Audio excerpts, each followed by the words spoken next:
Hello friends, this is Sumit and welcome back to my YouTube channel Dear Learner Academy. एक बार फिर से आप सबका डियर लर्नर एकेडमी में स्वागत है।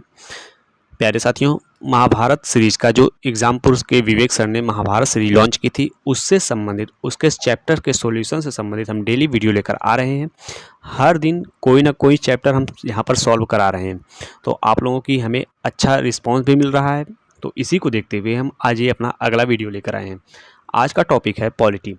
पॉलिटी में आज हम बात करेंगे भारतीय संविधान, ऐतिहासिक विकास एवं निर्माण। इस टॉपिक के बारे में हम पहले चर्चा करने वाले हैं, मतलब इसका सॉल्यूशन लेकर आए हैं। जितने भी क्वेश्चंस इसमें दिए गए हैं उन सब का सॉल्यूशन हम कराएंगे, ठीक है। तो चलिए हम स्टार्ट करते हैं। और एक बात, यूपी पुलिस एग्ज़ाम को देखते हुए हम डेली किसी ना किसी का प्रैक्टिस सेट करवा भी रहे हैं और अलग से भी क्वेश्चंस बना रहे हैं। तो आप लोग यदि चैनल पर नए हैं तो चैनल को सब्सक्राइब कर लीजिए और बेल आइकन को दबा दीजिए, ताकि जो भी वीडियो हम अपलोड करें आपको उसका नोटिफिकेशन जल्द से जल्द पहुंच जाए, सबसे पहले पहुंचे।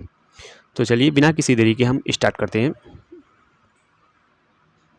हमारा पहला प्रश्न है, 26 नवंबर 1949 को गृहीत मूल भारतीय संविधान की प्रस्तावना में निम्नलिखित में से किस शब्द का उल्लेख नहीं है। तो आप सभी को पता होना चाहिए कि उस समय किस शब्द का उल्लेख नहीं था। पंथनिरपेक्ष, समाजवादी और अखंडता, ये शब्द तो थे, ठीक। ये जोड़े गए थे 42वें संविधान संशोधन 1976 के द्वारा, लेकिन उस समय किसका उल्लेख नहीं था। आप कह सकते हैं कि धर्मनिरपेक्ष, ऑप्शन डी इसका सही हो जाएगा जवाब, ठीक। धर्मनिरपेक्ष शब्द का उल्लेख नहीं था। और जो 42वां संविधान संशोधन 1976 में हुआ था, उसमें पंथनिरपेक्ष, समाजवादी और अखंडता, ये 3 शब्द जोड़े गए थे। तो चलिए हम अपने अगले प्रश्न को देखते हैं हमारा अगला प्रश्न क्या कहता है। भारतीय संविधान में कितनी अनुसूचियां हैं। तो इस समय की बात कर रहा है कि इस समय भारतीय संविधान में कितनी अनुसूचियां हैं। तो ये बहुत बेसिक सा क्वेश्चन है। आप कह सकते हैं कि इस समय भारतीय संविधान में 12 अनुसूचियां हैं। जब संविधान लागू हुआ था तो उस समय कितनी थी, 8 थी, लेकिन वर्तमान में 12 अनुसूचियां हैं। अनुसूचियों से संबंधित हम टॉपिक एक वीडियो बना चुके हैं, आप जाइए और उसको देख सकते हैं कि किस संशोधन के द्वारा कौन सी अनुसूची जोड़ी गई है, किस अनुसूची में क्या बात कही गई है। इन सब का हम एक वीडियो पहले से ही बना चुके हैं, आप जाकर वहाँ से देख सकते हैं। अगला प्रश्न है, हमारी प्रस्तावना में स्वतंत्रता, समानता और बंधुता के आदर्शों को कहाँ से लिया गया है। तो हमारी जो प्रस्तावना में स्वतंत्रता, समानता और बंधुता के आदर्शों को कहाँ से लिया गया है, फ्रांसीसी क्रांति से लिया गया है। ऑप्शन ए इसका सही जवाब होगा, फ्रांसीसी क्रांति। प्यारे साथियों, बहुत ही अच्छे लेवल का क्वेश्चन हमें एग्जामपुर के विवेक सर ने दिया है, महाभारत सीरीज में जो दिए हैं वो बहुत ही अच्छे लेवल का है। उत्तर प्रदेश एग्जाम को देखते हुए उसी से संबंधित उसी के लेवल का क्वेश्चन इसमें देखने को मिल रहा है। तो चलिए हम और भी क्वेश्चंस को देखते हैं हमारा अगला प्रश्न क्या कह रहा है। न्यायिक समीक्षा का सिद्धांत किस देश में उत्पन्न हुआ और फिर विकसित हुआ। तो न्यायिक समीक्षा का सिद्धांत जो है वह कहाँ पर उत्पन्न हुआ था, तो संयुक्त राज्य अमेरिका में उत्पन्न हुआ और फिर उसके बाद विकसित हुआ था। अगला प्रश्न है, भारतीय संविधान के किन भागों को ग्रैनविले ऑस्टिन ने संविधान की चेतना के रूप में वर्णित किया था। तो आप सभी को पता होगा कि भाग 3 और 4 इसमें दिया है, ऑप्शन नंबर डी। भाग 3 और 4 को भारतीय संविधान के ग्रैनविल ऑस्टिन ने संविधान की चेतना के रूप में वर्णित किया था, ठीक। ग्रैनविल ऑस्टिन जो थे, ग्रैनविले ऑस्टिन, वो भाग 3 और 4 को संविधान की चेतना के रूप में वर्णित किए थे। चलिए इसी क्रम में हम अपने अगले प्रश्न को देखते हैं हमारा अगला प्रश्न क्या कह रहा है। भारतीय संविधान के वाक्यांश जो कानून द्वारा स्थापित प्रक्रिया की अवधारणा कहाँ से ली गई है। तो आप कह सकते हैं कि यह आपका लिया गया है जापान के संविधान से, ठीक। जापान के संविधान से कानून द्वारा स्थापित प्रक्रिया को लिया गया है। तो चलिए कुछ और भी देख लेते हैं। यही है कि एकीकृत न्यायपालिका के अंतर्गत आता है, ठीक। यही इसकी एक एकात्मक विशेषता है। चलिए अगले प्रश्न को देखते हैं हमारा अगला प्रश्न क्या कह रहा है। निम्नलिखित में से भारत के लिए यूनाइटेड किंगडम कैबिनेट मिशन वर्ष 1946 के सदस्य कौन थे। क्या पैंथिक लॉरेंस थे, स्टैफर्ड क्रिप्स थे या एवी अलेक्जेंडर थे। तो आप कह सकते थे कि ये तीनों थे, ठीक है। PQR, ये तीनों जो है उस समय यूनाइटेड किंगडम कैबिनेट मिशन के सदस्य थे, ठीक। चलिए हम अपने अगले प्रश्न को देखते हैं हमारा अगला प्रश्न क्या कर रहा है। भारत के संविधान की मूल प्रति कहाँ रखी गई है। तो आप सभी को पता होगा कि भारत के संविधान की जो मूल हस्तलिखित प्रति है वह कहाँ पर रखी गई है, संसद की लाइब्रेरी में, ठीक। संसद की लाइब्रेरी, ऑप्शन सी इसका सही जवाब होगा। दिल्ली के संसद भवन में उसकी लाइब्रेरी में रखा गया है। अगले प्रश्न को देखते हैं हमारा अगला प्रश्न क्या कह रहा है। मूल हस्तलिखित भारतीय संविधान के प्रत्येक पृष्ठ को ... के कलाकारों द्वारा निखारा और सजाया गया था। मतलब किस संस्था के कलाकारों द्वारा मतलब सजाया और गया था? तो आप कह सकते हैं कि शांति निकेतन के कलाकारों द्वारा निखारा और सजाया गया था। अगला प्रश्न है, कौन से वर्ष में संसद के दोनों सदनों की स्थापना हुई थी? तो वो कौन सा वर्ष था जब संसद के दोनों सदनों की स्थापना हुई थी? इसके बारे में अगर हम बात करें तो वो आपका वर्ष था, इसका जो है आपका ऑप्शन बी सही जवाब होगा, 1949 में। ठीक है, 1949 में संसद के दोनों सदनों की स्थापना की गई थी। चलिए हम अपने अगले प्रश्न को देख लेते हैं, देखते हैं हमारा अगला प्रश्न क्या कह रहा है।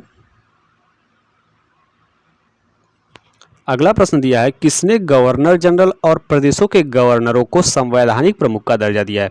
तो इसका जो सही जवाब है ऑप्शन डी, भारतीय स्वतंत्रता अधिनियम जो है गवर्नर जनरल और प्रदेशों के गवर्नरों को संवैधानिक प्रमुख का दर्जा दिया है। अगला प्रश्न है, संविधान सभा का अंतिम सत्र कब आयोजित किया गया था? तो इसके ऑप्शन को हम देख लेते हैं। तो ये इसका ऑप्शन सही होगा 24 जनवरी 1950 को। ठीक, ऑप्शन बी इसका सही जवाब है, 24 जनवरी 1950 को संविधान सभा का अंतिम सत्र आयोजित किया गया था। अगर पहले सत्र की बात करें तो 9 दिसंबर 1946 को और दूसरा सत्र 11 दिसंबर 1946 को आयोजित किया गया था। 9 दिसंबर 1946 को जो आयोजित किया गया था उसमें अस्थायी अध्यक्ष डॉक्टर सच्चिदानंद सिन्हा को बनाया गया था, लेकिन जब 11 दिसंबर 1946 को यह सत्र आयोजित किया गया तो उसमें डॉक्टर राजेंद्र प्रसाद को अस्थायी अध्यक्ष के रूप में चुना गया था। तो चलिए हम अपने अगले प्रश्न को देख लेते हैं, देखते हैं हमारा अगला प्रश्न क्या कह रहा है। हमारा अगला प्रश्न है, जो टॉपिक है संविधान की उद्देशिका, भाग और नागरिकता अनुच्छेद एवं अनुसूचियां। इन सब से जो क्वेश्चंस इसमें एग्जाम्पल के विवेक से डाले हैं उन सब के मतलब हम सॉल्यूशन देखेंगे। तो चलिए बिना किसी देरी के हम स्टार्ट करते हैं। भारतीय संविधान की उद्देशिका में अब तक कितनी बार संशोधन किया गया है? तो अभी तक इसमें एक बार संशोधन किया गया है। ठीक, इसे हम लघु संविधान के रूप में भी जानते हैं। उद्देशिका जो है हमारी लघु संविधान के रूप में भी जानी जाती है। चलिए हम अपने अगले प्रश्न को देख लेते हैं, देखते हैं हमारा अगला प्रश्न क्या कह रहा है। 42वें संविधान संशोधन अधिनियम 1976 द्वारा प्रस्तावना में कौन से 3 शब्द जोड़े गए थे? तो आप सभी को पता होगा कि समाजवादी, धर्मनिरपेक्ष, अखंडता, ये तीनों शब्द ही जोड़े गए थे। ठीक है, चलिए हम अपने अगले प्रश्न को देखते हैं हमारा अगला प्रश्न क्या कह रहा है। निम्नलिखित में से किसने विधि शासन यानी कानून का शासन की अवधारणा को प्रतिपादित किया था? तो ये प्रतिपादित करने वाले कौन थे? ए.बी. डाइस थे। ए.बी. डाइस जो थे उन्होंने विधि के शासन की अवधारणा को प्रतिपादित किया था। चलिए अगले प्रश्न को देखते हैं हमारा अगला प्रश्न क्या कह रहा है।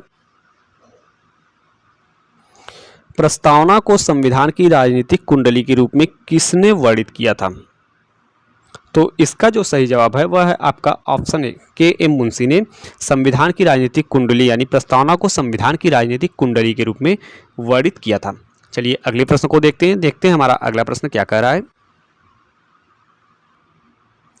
निम्नलिखित में से कौन सी वस्तुपरक संकल्प में अभिव्यक्त मौलिक प्रतिबद्धताओं की वह सूची है जिसे हमारे संविधान में स्थान दिया गया है? तो ये इसका जो सही जवाब है आपका समानता, स्वतंत्रता, भ्रातृत्व, लोकतंत्र और संप्रभुता। ऑप्शन डी इसका सही जवाब है। मतलब वस्तुपरक संकल्प में अभिव्यक्त मौलिक प्रतिबद्धताओं की वह सूची है जिसे हमारे संविधान में स्थान दिया गया है, वह है कौन सी? समानता, स्वतंत्रता, भ्रातृत्व, लोकतंत्र और संप्रभुता। चलिए इसी क्रम में हम अपने अगले प्रश्न को देख लेते हैं, देखते हैं हमारा अगला प्रश्न क्या कह रहा है। निम्नलिखित में से कौन सी विशेषता भारतीय संविधान की प्रस्तावना का हिस्सा नहीं है? तो संघवाद, फेडरलिज्म जो है वह भारतीय संविधान की प्रस्तावना का हिस्सा नहीं है। संघवाद जो है भारतीय संविधान की प्रस्तावना का हिस्सा नहीं है। चलिए हम अपने अगले प्रश्न को देख लेते हैं, देखते हैं हमारा अगला प्रश्न क्या कह रहा है। प्रस्तावना में कौन सा शब्द यह दर्शाता है कि भारत न तो किसी अन्य राष्ट्र के अधीन है और न ही उपनिवेश है, बल्कि यह एक स्वतंत्र राष्ट्र है?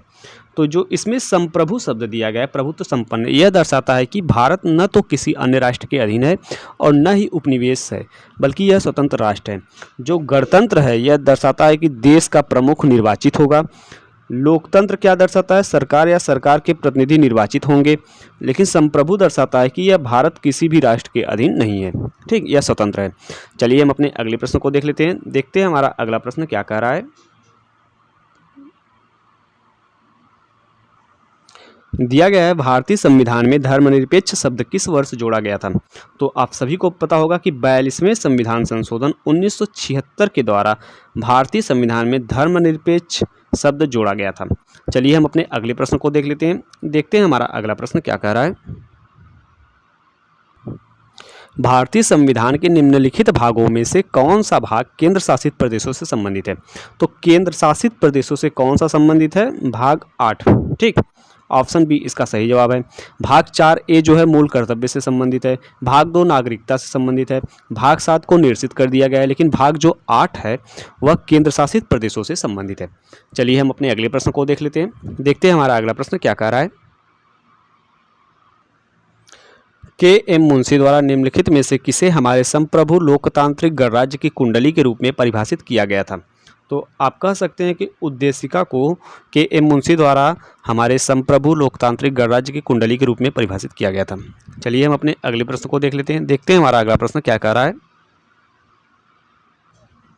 भारतीय संविधान की 8वीं अनुसूची में निम्नलिखित में से कौन सी भाषा शामिल नहीं है? तो इसमें दिया है राजस्थानी, असमिया, संथाली, तमिल। संथाली, असमिया, तमिल ये तीनों तो शामिल है, लेकिन जो राजस्थानी भाषा है यह शामिल नहीं की गई है। जब भारतीय अनुसूची 8वीं अनुसूची में पहले 14 भाषाएं थी, इस समय वर्तमान में 22 भाषाओं को शामिल किया गया है। इसमें राजस्थानी भाषा और संस्कृत भाषा को शामिल नहीं किया गया है। चलिए हम अपने अगले प्रश्न को देख लेते हैं। देखते हैं हमारा अगला प्रश्न क्या कह रहा है। भारतीय संविधान की प्रस्तावना में न्याय की अवधारणा को कहाँ से लिया गया है? तो न्याय की अवधारणा को लिया गया है रूसी क्रांति से, ठीक है। अगला प्रश्न है, शपथ और अभिपुष्टि के रूपों का भारत के संविधान की ... अनुसूची में उल्लेख किया गया है। मतलब शपथ और अभिपुष्टि को किस अनुसूची में उल्लेख इसका किया गया है? तो 3री अनुसूची में उल्लेख किया गया है। अगला प्रश्न है, प्रथम संशोधन के माध्यम से भारतीय संविधान में ... जोड़ा गया था। तो प्रथम संशोधन के माध्यम से भारतीय संविधान में क्या जोड़ा गया था? तो आप कह सकते हैं कि 9वीं अनुसूची को जोड़ा गया था, ठीक, 9वीं अनुसूची को जोड़ा गया था। एक मिनट। महाभारत सीरीज का आज हम पॉलिटी का जो टॉपिक था उसके सॉल्यूशन को सॉल्व करना प्रारंभ कर दिए हैं। आप सभी से बस इतना ही अनुरोध है कि आप चैनल पर नए हैं तो चैनल को सब्सक्राइब कर लीजिए और बेल आइकन को दबा दीजिए, ताकि कोई भी वीडियो अपलोड हो तो सबसे पहले आपको जानकारी मिल सके। और उत्तर प्रदेश री एग्ज़ाम का जो संभावित डेट है वो हमें अगस्त माह में देखने को मिल सकता है। मतलब अगस्त माह में इसका एग्ज़ाम हो सकता है, यह संभावित है। तो आप सभी अपना प्रैक्टिस बहुत ही मजबूत किए रहिए और ज़्यादा से ज़्यादा लोगों तक यह वीडियो को शेयर करिए, ताकि सभी को इसका सॉल्यूशन मिल सके, जो भी बच्चे यूपी पुलिस री एग्ज़ाम की तैयारी कर रहे हैं। तो चलिए अगले वीडियो में फिर मिलेंगे, तब तक के लिए धन्यवाद।